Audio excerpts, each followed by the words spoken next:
Please do like share and subscribe और कृपया करके इस चैनल को। गुड इवनिंग फ्रेंड्स, आज के अपडेट कुछ इस प्रकार से है। आज हम बात करेंगे हसन नसरल्ला जो हिजबुल्लाह का चीफ था, जो मारा गया है।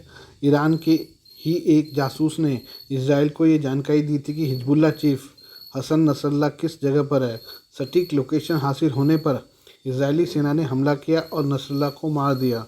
हसन नसरल्ला की हत्या के ऑपरेशन में ईरानी जासूस की अहम भूमिका होने का दावा फ्रांसीसी अखबार ले पेरिशियन ने किया है। अखबार का कहना है कि लेबनान के एक सुरक्षा अधिकारी से उसे ये जानकारी मिली है। हालांकि ईरान, इजराइल या हिजबुल्लाह की ओर से ऐसा कोई दावा नहीं किया गया है। ले पेरिशियन ने अपनी रिपोर्ट में दावा किया है कि बेरूत पर हवाई हमले से कुछ घंटे पहले ईरानी जासूस ने इजरायली सेना को ये बताया था कि हिजबुल्लाह प्रमुख हसन नसरल्ला कहाँ जा रहा है और कितनी देर रुकेगा। यही जानकारी इजरायली सेना के लिए नसरल्ला को मारने के ऑपरेशन की कामयाबी का आधार बनी। फ्रांसीसी अखबार के मुताबिक हिजबुल्लाह प्रमुख नसरल्ला के बारे में इजरायली सेना को कोई सटीक जानकारी नहीं थी। ईरानी जासूस से ही उसे पता चला कि शुक्रवार शाम को बेरूत के दही में होगा। जासूस ने इजरायली सेना को उसके वाहन के बारे में भी रिपोर्ट दी थी कि वो किस कार से हेडक्वार्टर में आया है। रिपोर्ट में कहा है कि नसरल्ला के साथ ईरान के कुछ बल के डिप्टी कमांडर अब्बास नील फोरूसान भी पहुंचे थे। इनकी एक अहम बैठक होनी थी जिसमें नसरल्ला और नील फोरूसान के साथ हिजबुल्लाह के शीर्ष अधिकारी शामिल थे। इजराइल ने हमास इमारत में नसरल्ला के होने की खबर मिलती ही बमबारी कर दी। द न्यूयॉर्क टाइम्स की रिपोर्ट के अनुसार हिजबुल्लाह के खिलाफ लड़ाई में इजराइल ने जासूसों को आम हथियार की तरह इस्तेमाल किया है। उसकी लेबनान में हालिया सफलताएं खुफिया संसाधनों पर भरोसा करने का ही नतीजा मानी जा रही हैं। इजराइल ने बीते कुछ समय में एक के बाद एक झटके हिजबुल्लाह को दिए हैं।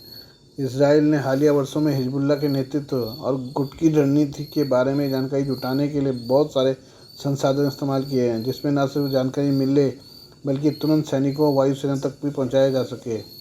इजराइल ने खुफिया ऑपरेशन के जरिए ही लेबनान में पेजर ब्लास्ट को भी अंजाम दिया था। इसने लेबनानी गुट का संचार नेटवर्क खत्म कर दिया था। आइए हम बात करें हसन नसरल्ला के शव के बारे में। लेबनान में शुक्रवार शाम हुई हवाई हमले में मारे गए हिजबुल्लाह प्रमुख हसन नसरल्ला का शव बरामद कर लिया गया है। समाचार एजेंसी रॉयटर्स ने सूत्रों के हवाले से बताया कि बेरूत में इजरायली हवाई हमले के बाद मलबे में बदले बंकर से काफ़ी खोज के बाद रविवार को नसरल्ला का शव निकाला गया है। मलबे से हिजबुल्लाह प्रमुख का शव बरामद करने वाली टीम के एक सदस्य ने कहा कि हसन नसरल्ला के शरीर पर सीधी चोट का कोई निशान या कोई घाव नहीं मिला। उन्होंने कहा कि ब्लास्ट के बाद दम घुटना और ट्रॉमा मौत की वजह हो सकता है। इजराइल की ओर से हमले के बाद ये दावा कर दिया गया था कि उसने नसरल्ला को मार दिया है। हिजबुल्लाह ने शनिवार को बयान जारी कर नसरल्ला की मौत की पुष्टि की थी। हिजबुल्लाह के बयान में यह नहीं बताया गया था कि नसरल्ला की मौत कैसे हुई, उसका अंतिम संस्कार कब होगा। माना जा रहा है कि तुरंत शव न मिल पाने की वजह से ही इसकी जानकारी हिजबुल्लाह के बयान में नहीं दी गई थी।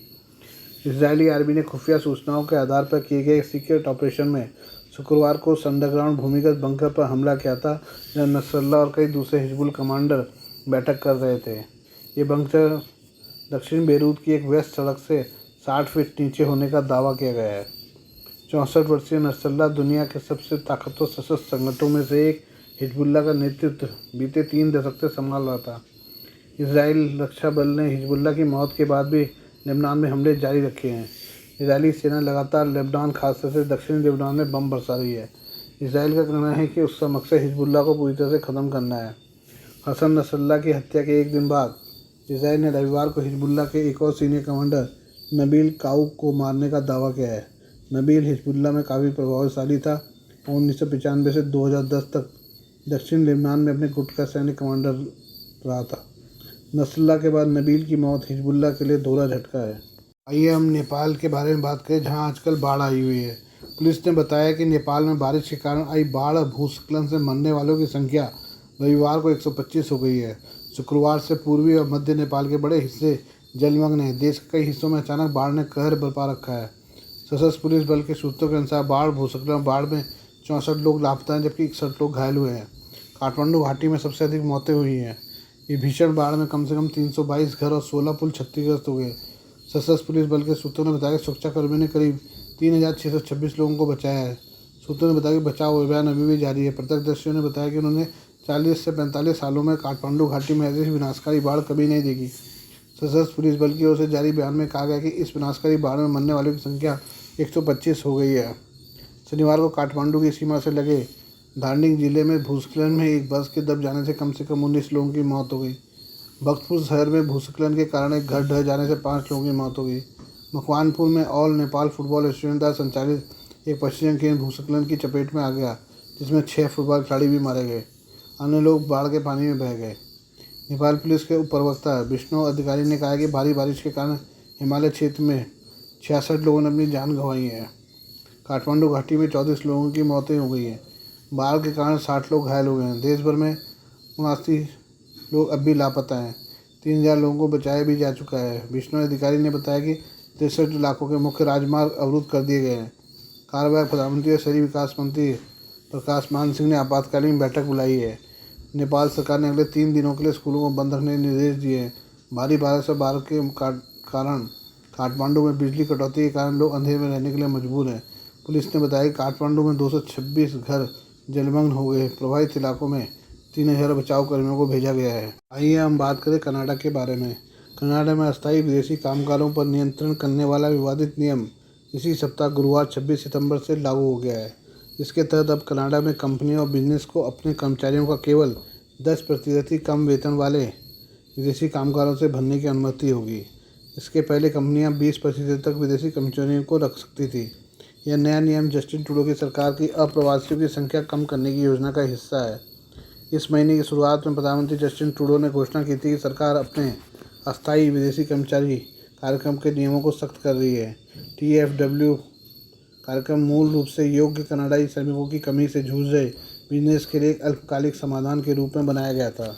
अस्थायी विदेशी कर्मचारी कार्यक्रम कंपनियों को 2 साल तक के लिए विदेशी कामगारों को काम करने पर रखने की अनुमति देता है। हालांकि इसके पहले कंपनियों को यह साबित करना होता है कि उन्होंने विदेशी कामगारों की नियुक्ति देने से पहले कनाडाई लोगों को काम पर रखने की कोशिश की है।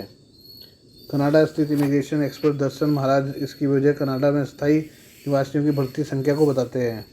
उन्हें बिजनेस स्टैंडर्ड को बताया कि जब इस नीति की घोषणा की गई थी तो कनाडा में अस्थायी प्रवासियों की संख्या कुल आबादी का 6.8% थी।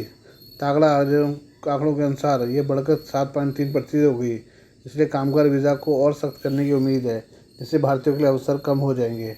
नियोक्ता अब कम वेतन वाले पदों के लिए TFW कार्यक्रम के माध्यम से वर्कफोर्स की 10% नियुक्ति कर सकते हैं, जो पिछले 20% से कम है।